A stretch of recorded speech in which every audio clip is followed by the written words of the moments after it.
તો ફ્રેન્ડ્સ, આપણે સવારના ઓનલાઈન ક્લાસીસમાં જોયેલું હતું કે યુનિટ નંબર 4 છે એ છે આઈ લવ મી. એમાં લેખક પહેલાં ડિપ્રેસ હોય છે, નર્વસ હોય છે, ઇન્ફિરિયોરિટી કોમ્પ્લેક્સથી પીડાતા હોય છે. પછી એમાંથી બહાર આવવા માટે એમ કહે છે કે મને મદદ કરવા માટે મારા સિવાય કોઈ પણ માટે એટલી શક્તિ નથી. એટલે ધીમે ધીમે વાંચવાનું, પોતાની જાતને પ્રદર્શિત કરવાનું, વિચારો રજૂ કરવાના શીખે છે અને એક પોઝિટિવ લાઈફ તરફ વળે છે. એના પછી લાસ્ટમાં આપણે જોયું હતું કે અમુક વિદ્યાર્થી, અમુક વ્યક્તિ, અમુક શિક્ષકો એના વિચારોથી કાર્ય કરતા હોય છે. તો એમાં ક્યારેક એવું આવે કે નેગેટિવિટી હોય. નેગેટિવિટી એટલે એવું કે હું આ નહીં કરી શકું તો, મારાથી આમ નહીં થાય તો, મારાથી આ બગડી જશે તો, કોક મને કાંઈક કહી દેશે તો. આવા જે વિચારો છે એ તમને હંમેશા આવે છે, ક્યારેક ક્યારેક આવે છે કે ભાગ્યે જ આવે છે.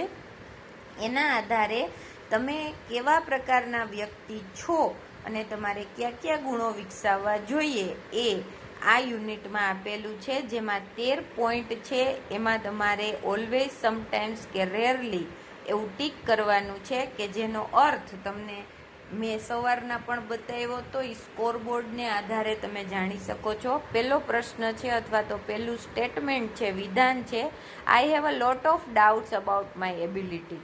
મને મારી શક્તિઓ વિશે ખૂબ બધા ડાઉટ્સ છે, શંકા છે. બીજું છે, આઈ એમ ઓફન અનકાઇન્ડ અબાઉટ માય સેલ્ફ. હું મારી જાત પ્રત્યે દયાળુ નથી. 3, આઈ don't like what I C in the mirror. હું મિરરમાં, અરીસામાં મારી જાત જોઉં છું તો મને ગમતી નથી. 4, I blame myself when things go wrong. જ્યારે કોઈ બાબત ખોટી થાય, ભૂલ થાય તો હું મારી જાતને એના માટે બ્લેમ કરું છું. એના માટેનો જે ખોટું થયું છે અથવા તો ખરાબ થયું છે એના માટેનો વાંક છે એ મારી જાતને આપું છું. I personalise things when someone says something I don't understand. જ્યારે કોઈ વ્યક્તિ કોઈ બીજા વ્યક્તિ વિશે કાંઈ ન સમજાય એવું કહે ત્યારે હું એને મારા ઉપર ઓઢી લઉં છું. 6, I don't feel I am very important in life. મને એવું લાગે છે, મને એવી ફિલિંગ થાય છે કે જીવનમાં હું એટલો બધો ઇમ્પોર્ટન્ટ નથી. કોઈના પણ લાઈફમાં મારું ઇમ્પોર્ટન્સ એટલું બધું નથી. 7, I don't have good nurturing relationships with people. મને લોકો સાથે બહુ સારા કહી શકાય એવા સંબંધો નથી. 8, I feel I am not good enough as a person. મને એવું નથી લાગતું કે હું વ્યક્તિ તરીકે પૂરતો હોઉં, પૂરતો સારો હોઉં. 9, આઈ હેવ નેગેટિવ થોટ્સ. મને ક્યારેક ક્યારેક, હંમેશા અથવા તો ભાગ્યે જ નકારાત્મક વિચારો આવે છે. 10th, I don't respect myself. હું મારી જાતને રિસ્પેક્ટ આપતો નથી. 11th, I don't like things I say or do. હું જે વસ્તુ કહું છું અથવા તો કરું છું એ મને જ નથી ગમતી. 12th, આઈ લેક કોન્ફિડન્સ. મારામાં આત્મવિશ્વાસનો અભાવ છે. 13th, I don't value my self. હું મારી જાતનું મૂલ્ય છે એ કરતો નથી. આના આધારે તમે કેમાં ટીક કરો છો? ઓલવેઝમાં કરો છો? એક વિધાન વાંચો, પછી ઓલવેઝમાં આવે, સમટાઈમ્સમાં આવે કે રેરલીમાં આવે. એના આધારે તમારો સ્કોર શું છે એ સમજવા માટે આપણે બીજા પેજ ઉપર જઈએ છીએ. અહીંયા તમને આપેલું છે 0 થી 8 સ્કોર હોય, 9 to 13 હોય કે 14 થી 26 સ્કોર હોય. તો એનો અર્થ શું થાય? કેવી રીતે સ્કોર કરવાનો છે? નાઉ સ્કોર યોર રિસ્પોન્સીસ. હવે તમારો જે રિસ્પોન્સ હોય એનો સ્કોર ગણો. જો ઓલવેઝ હોય તો 2 પોઈન્ટ ગણવાના, સમટાઈમ્સ હોય તો 1, એન્ડ રેરલીમાં ટીક કરેલું હોય તો 0. Total your score and following interpretation. તમે નીચેના જે સ્કોર છે એના ઇન્ટરપ્રિટેશન, એનો અર્થ છે એ આના આધારે સમજી શકો છો કે તમારા કેટલા વચ્ચે આવ્યા. 0 થી 8 વચ્ચેના સ્કોર આવ્યા, 9 થી 13 વચ્ચેના આવ્યા કે 14 થી 26 વચ્ચેના આવ્યા. એના આધારે તમે કહી શકો કે તમે કેવા પ્રકારના વ્યક્તિ છો અથવા તો તમારામાં કેવા પ્રકારના ગુણો છે અને કેવા ગુણો તમારે વિકસાવવાની જરૂર છે. 0 થી 8 હોય તો you have a strong love for your self. જો તમારો જવાબ છે એના આધારે તમે માર્ક ગણો અને જો એ 0 થી 8ની વચ્ચે હોય તો તમે you have a strong love for your self that is capable of bringing quite a lot of change and helps you feel in control of your life. તમને તમારા જીવન પ્રત્યે, તમારી લાઈફ પ્રત્યે, તમારા ખુદ પ્રત્યે ખૂબ જ પ્રેમ છે અને એના લીધે તમે કેપેબલ બનો છો, સામર્થ્યવાન બનો છો કે તમે ઘણા બધા ચેન્જ છે એ લઈ આવશો. તમે તમારી જાત માટે એટલા બધા પોઝિટિવ છો કે તમારે કોઈ પણ પ્રકારનો ચેન્જ લઈ આવવો હશે તો તમે લઈ આવવા માટે સમર્થ છો. And helps you feel in control of your life. અને તમને તમારા જીવન ઉપર કંટ્રોલ રહેલો છે એવું જણાશે. Keep trusting your intuition and continue feeling good about your self. તમે તમારી આંતઃપ્રેરણા એટલે તમને જે અંદરથી અવાજ આવતો હોય, આપણે જાત સાથે બેઠા હોઈએ અને આપણી જાત છે એ આપણને અંદરથી પ્રોત્સાહિત કરતી હોય તો હંમેશા આપણે આપણી જાત સાથે વધારે ને વધારે રહેવું અને એનો ટ્રસ્ટ કરવો કે આપણી અંતઃસ્ફુરણા છે એ આપણને શું કરવા માટે કહે છે એના ઉપર લક્ષ્ય આપવું અને પોતાની જાત માટે હંમેશા ગુડ ફીલ કરવું, સારું અનુભવવું. જો તમારો જવાબ છે એનો ટોટલ 9 થી 13ની વચ્ચે આવતો હોય you have a moderate love for your self, તો એનો અર્થ એવું થાય કે તમને તમારી જાત પ્રત્યે મોડરેટ, વધારેય નહીં ઓછોય નહીં પણ મધ્યમ પ્રેમ છે. If you are conscious of your negativity towards you. જો તમને ખબર હોય કે તમારા પ્રત્યેની કઈ કઈ નકારાત્મક બાબતો છે, try and identify the areas of your life that have contributed to this. તો પછી એવી નેગેટિવ આસ્પેક્ટ્સને, એવા નકારાત્મક બાબતોને તમારે ઓળખવી જોઈએ અને તમારા અવરોધમાં, તમારો જે વિકાસ થવો જોઈએ એના અવરોધમાં એણે કેટલો ભાગ ભજવ્યો એ તમારે ધ્યાને રાખવું જોઈએ. Try and let false opinions of your self go. પ્રયત્ન કરો કે તમારા વિશેના જે ખોટા વિચારો તમે કરી રહ્યા છો તમારી જાત માટેના એ તમે બંધ કરી દો.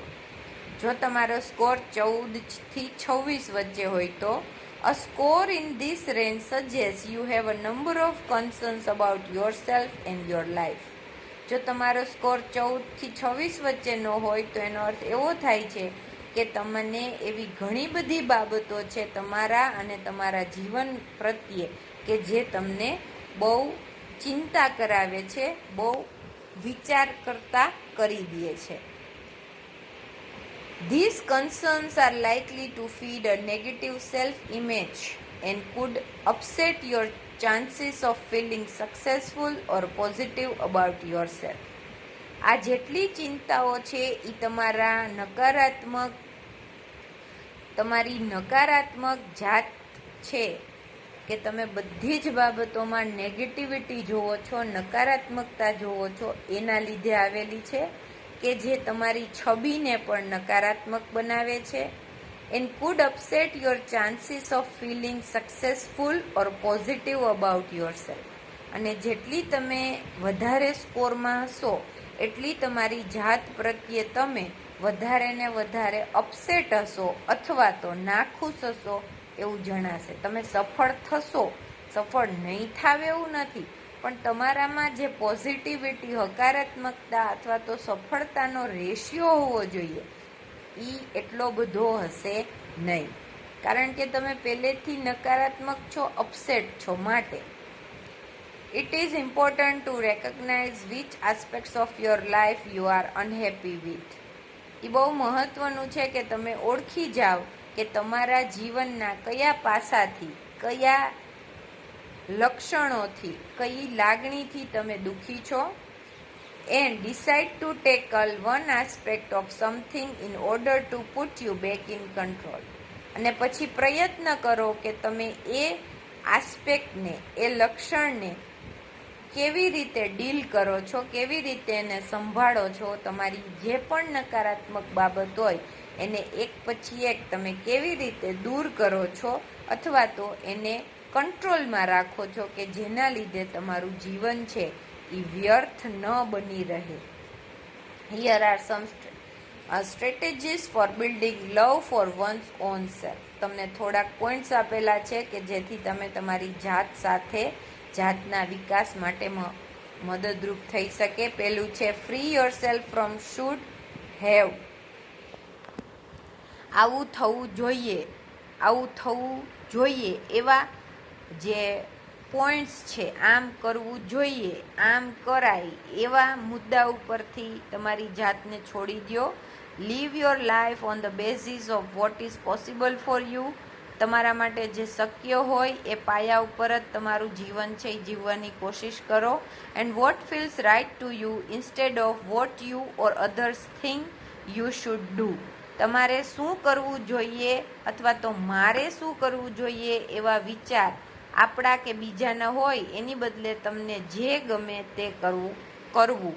તમને જે સાચું લાગે, જે સારું હોય બધાય માટે એ કરવા તમારે પ્રયત્ન કરવો. Find out what you want and what you are good at. શોધો કે તમને શું કરવું ગમે છે અને તમે કઈ બાબતમાં સારા છો. Respect your own needs. તમારી જરૂરિયાત તરફ ધ્યાન આપો. Respecting your deeper needs will increase your sense of worth and well being. તમારી જે અંદરની ઈચ્છાઓ હોય એને મારી ન નાખો, પણ એને પૂર્ણ કરવા માટે ઇનર ડીપર નીડ્સ, તમારી ઊંડી જે આશાઓ છે, ઊંડે જે આપણને આશાઓ રહેલી છે કે જે તમને મહત્તા પ્રદાન કરે, તમને સારપ અનુભવ કરાવે, એવી પ્રકારની જે નીડ્સ હોય, જરૂરિયાત, એને પૂર્ણ કરવાની કોશિશ કરો. Set achievable goals. એવો ગોલ ન રાખો કે જે કોઈ દિવસ અચીવ જ ન થાય, પણ એવા નાના ગોલ રાખો કે જે તમે અચીવ કરી શકો. Establish goals on the basis of what you can realistically achieve.